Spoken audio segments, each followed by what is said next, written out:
Hello everyone, section 6.5, indirect proofs and inequalities. Example 1, write the first step in an indirect proof. So step 1 in an indirect proof is to assume the opposite of what you're trying to prove is true. So these would be the things that we are trying to prove, so we want to write the opposite of them. Key word to remember is you're going to write the word assume every single time. This is the assume statement, the assume step. The reason that you put next to this in a two-column proof will be indirect reasoning. So if we're trying to prove the quadrilateral QRWX does not have four acute angles, then our assumption is assume quadrilateral QRWX has four acute angles. And we're going to do the same thing going all the way down the line. What can sometimes be tricky is how do we write the opposite? Okay, so in an integer n is divisible by 5. We want to prove that's true. To write the opposite of that, we write assume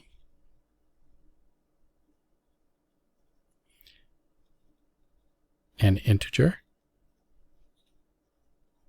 n is not divisible by 5. A triangle cannot contain two right angles. Assume a triangle can contain two right angles.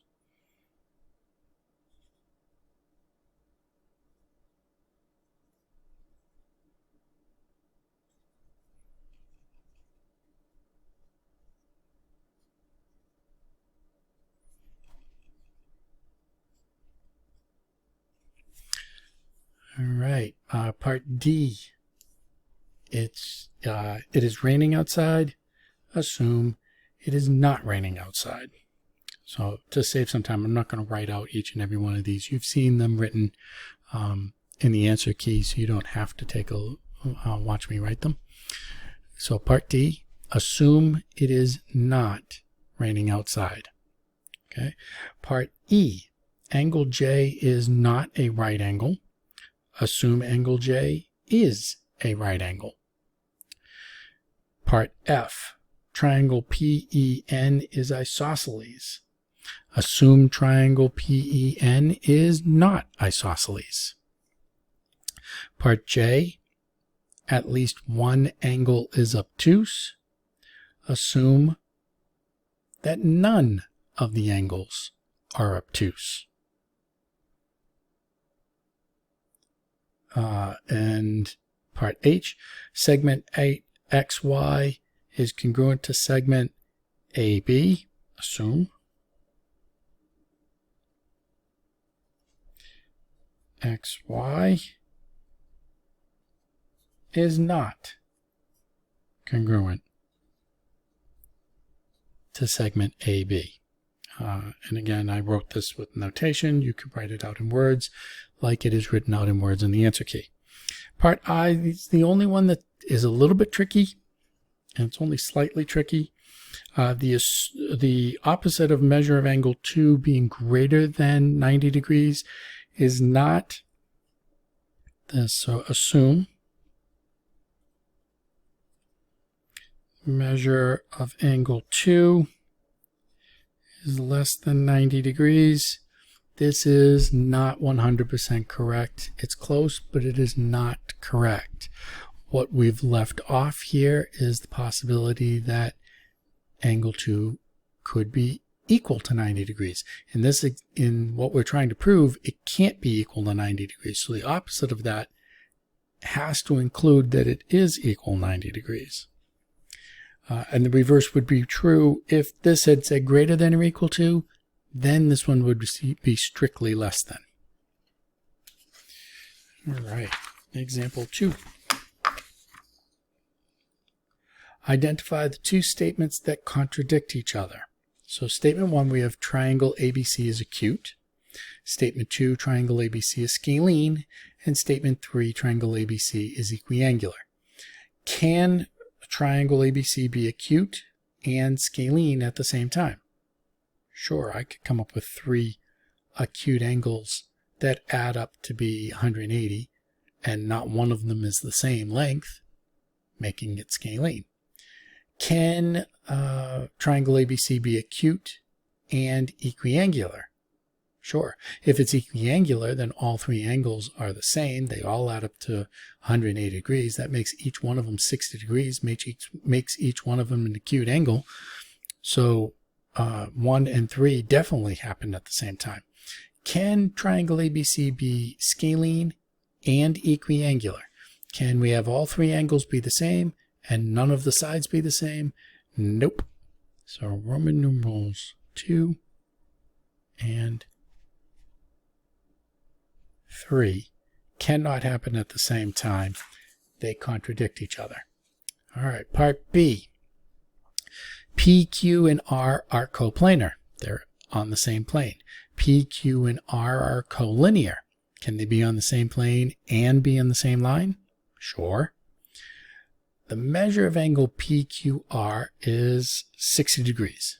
So if PQ and R are coplanar, and they're going to form an angle. If they form an angle, or even if they're collinear, they form a 180 degree angle.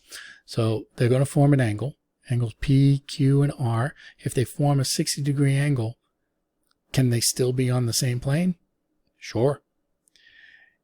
Can P, Q, and R be collinear and form a 60 degree angle? Nope. If P, Q, and R are collinear, they're forming a 180 degree angle, not a 60 degree angle. So Roman numerals 2 and 3 contradict each other. And that was the same for part A as well. 2 and 3 were contradicting each other. All right. Question number 3. You plan to write an indirect proof to show that angle X is an obtuse angle. In the first statement, you assume that angle X is an acute angle. What have we overlooked? This is very similar to example 1, part I, where we've overlooked one possibility. Yes, in general, the opposite of acute is obtuse, or obtuse is acute. But we're leaving out the possibility that angle X could be a right angle.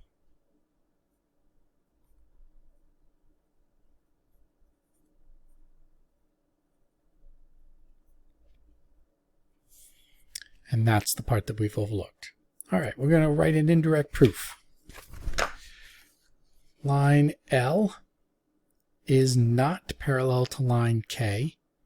We want to prove that angle 3 and angle 5 are not supplementary. Okay, go. Statement and reasons.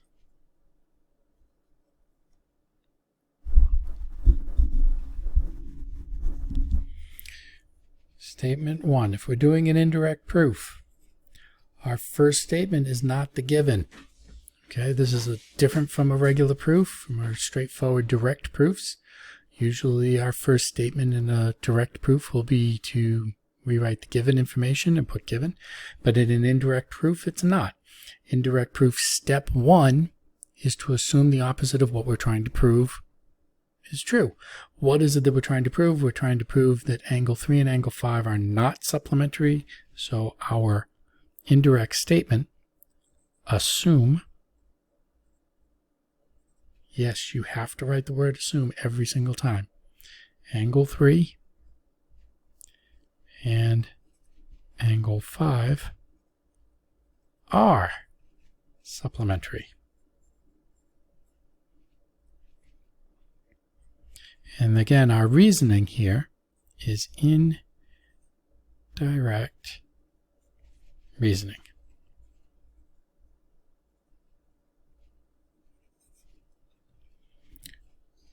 All right, statement 2. what do we know if angles 3 and 5 are supplementary? Well, what type of angles are they? They are consecutive interior angles or same side interior angles. And if they're supplementary, then line L is parallel to line K. How do I know that? Converse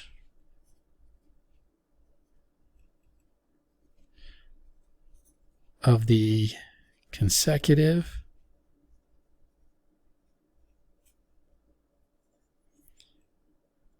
or same side interior angles theorem.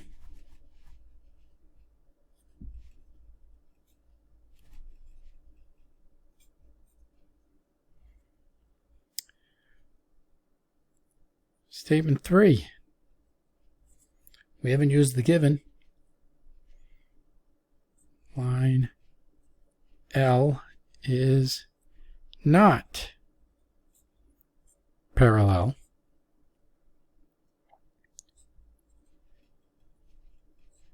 to line K. That's the given information.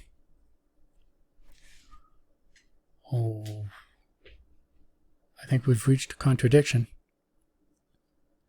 Step 2, reason logically until you've reached a contradiction. We just reached a contradiction. Line K can't be parallel, line L can't be parallel to line K and not be parallel to line K at the same time. It's not possible. That's a contradiction. I did have a professor once who came up with this symbol. So you might see me use it occasionally. An X with 4 dots. I've never seen anybody else use it. This is not like QED or 3 dots in a triangle, which means therefore. This is a very common one. You'll see this in math and science all the time. I think the professor that I had just made this one up because I haven't seen it used anywhere else. So, but that was his symbol for contradiction. So which statements contradict each other? 2 and 3 contradict each other. Therefore, and I'll use that therefore, the assumption is false. Page, yep.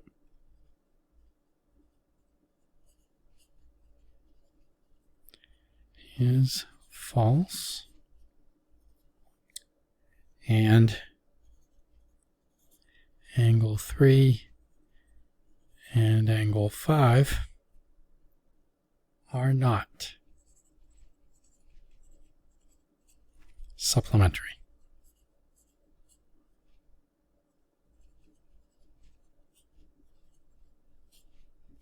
And what do we put at the end of all proofs? Q, E, D. All right. Example 5.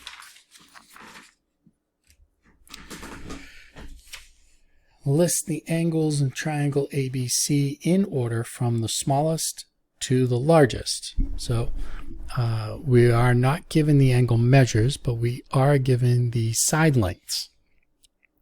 So we are told that side AB is 13, side BC is 11, and side AC is 12.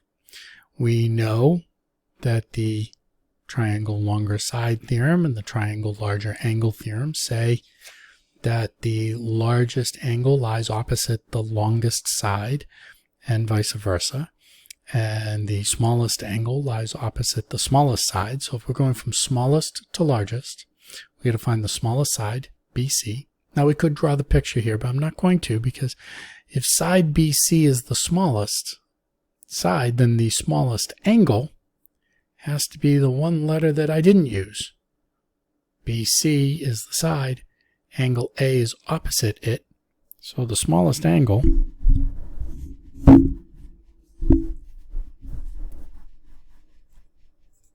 is angle A. The largest side is 13. The angle that's opposite that one is going to be angle C, the letter not used here.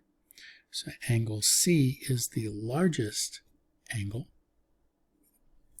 And the one that's in the middle, AC is in the middle. So angle B is the middle angle.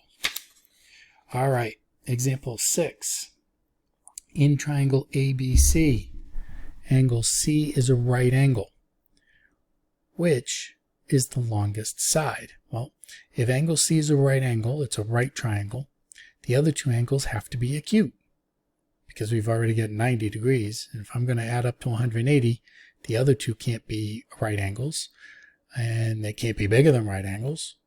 So they have to be smaller than the right angles. So the side that is the longest is the side that is opposite angle C, the right angle. So the side that's opposite angle C are the two letters that aren't used. Side AB.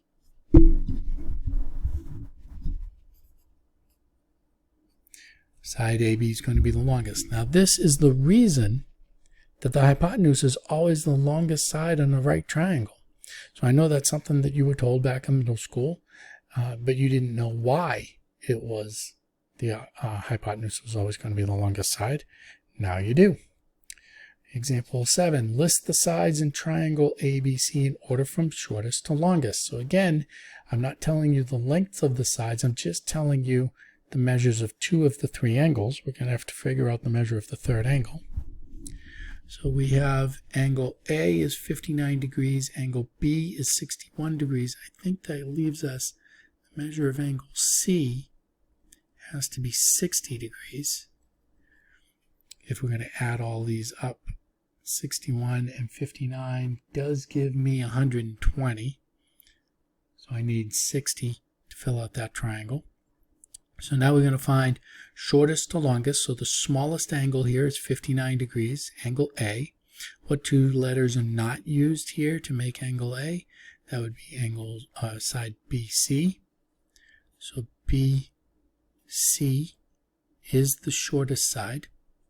The longest side here is going to be opposite the largest angle, 61 degrees, or angle B, which means AC is the longest side. And the one that's in the middle is going to be opposite angle C, or AB. All right. Determine which segment is the shortest in the diagram. Pay attention here because a lot of students get this one wrong.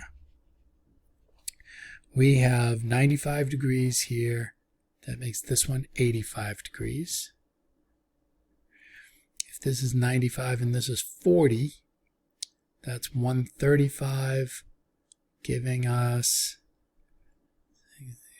45 degrees here. Okay. So the common mistake is to think, well, this is 40 degrees, but the side that's opposite the 40 degrees, which is the smallest of all of these 6 angles, has to be the smallest side. Well, let's go through this. Yes, 40 degrees is opposite WY. WY is the smallest side in triangle WYZ. That is true. But now let's take a look at triangle WXY. 47 is the smallest angle. So the smallest side in triangle WXY is XY. So XY is the smallest here. WY is the smallest over here. But WY is in triangle WXY. And we just said XY is the smallest in this triangle. That means XY is smaller than WY. Even though it's opposite the smallest angle in a different triangle, WY is not the smallest side in a completely new triangle. So the smallest side overall is side XY. Example 9. Can the triangle have sides with the given lengths? And explain. So can the triangle have side lengths 2, 2, and 4? And the answer is no. The explanation is that the 2 of the 3 sides have to sum or add up to always be greater than the third side. They cannot add up to be equal to. So 2 plus 2 is 4. It's equal to the third side. Therefore, it cannot form an actual triangle. Let's check. I already know that 8 plus 15 is going to be bigger than 12 because 15 is already bigger than 12. I know 12 and 15 is going to add up to be bigger than 8 because both of those are already bigger than 8.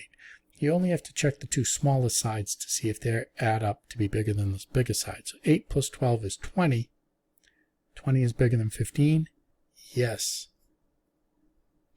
That forms a triangle. And again, your explanation is because 8 plus 12 is greater than 15. Therefore, it does form a triangle. All right. In example 10, triangle FGH, FG is 9, GH is 17 meters. Describe the possible lengths of FH. Now, I don't know what the length of FH is, but there's a range of possibilities. I know it can't be 1 because 1 plus 9 is only 10, and 10 is not bigger than 17. So it's got to be enough that it's going to give me something that's bigger than 17 when I add it to 9. So that's going to be, it can't be 8 meters. It has to be bigger than 8 meters. Okay. So the measure of segment FH has to be bigger than 8 meters. Does that mean it can be 100 meters? Well, 100 plus 9 is bigger than 17, but 9 plus 17 is not bigger than 100. So there's a limit at the top end of how big that FH can be. And how do I know what that is? Well, 9 plus 17 is equal to 26. And it can't be equal to 26, but it can be just smaller than 26. 25.9, 25.8. 25.99. It can get up to 26, but it can't be 26. The quickest and easiest way to get this range, subtract these two numbers, add these two numbers, and you've got your range, which leads us into example 11. A triangle has one side length of 6 and another side length of 15. Describe the possible lengths of the third side. Again, we're just going to subtract them. 15 minus 6 is 9. You use a variable here, x, for the third side length. And 6 plus 15 is 21. So the range of the possible side lengths is 9 to 21, exclusively, because you cannot be 9 or 21. All right. Example 12, probability. A student picks 2 straws. One 6 centimeters long and the other 9 centimeters long. She picks another straw at random from a group of 4 straws whose lengths are 3 centimeters, 5 centimeters, 11 centimeters, and 15 centimeters. What's the probability that the straw she picks will allow her to form a triangle? So, well, what's the range? It's got to be somewhere between 3 centimeters and 15 centimeters.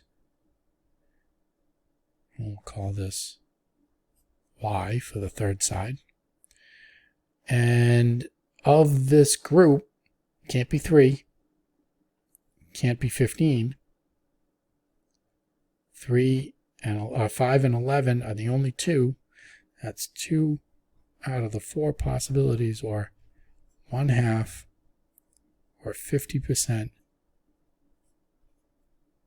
probability of picking a straw that would form a triangle.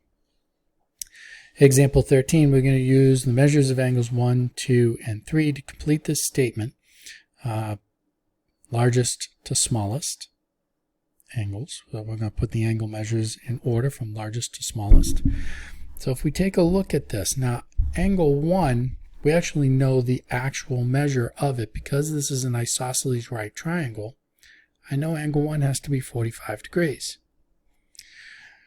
The second triangle is not isosceles. It is a right triangle, but it's not isosceles. We have a 98 and a 97 for side lengths.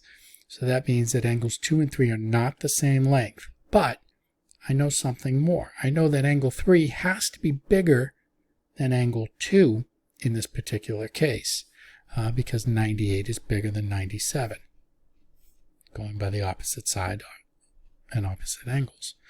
Now, how does that factor in 45? Well, I know that angle 2 plus angle 3 still has to be equal to 90. They still have to add up to 90. They're the acute angles of a right triangle. So if they both add up to 90, but they can't be the same, they can't both be 45, then one of them has to be bigger than 45 and the other one has to be smaller than 45. Therefore, the order here is measure of angle 3 is greater than the measure of angle 1, which is greater than the measure of angle 2. And that is the answer to example 13. Thank you very much. Bye.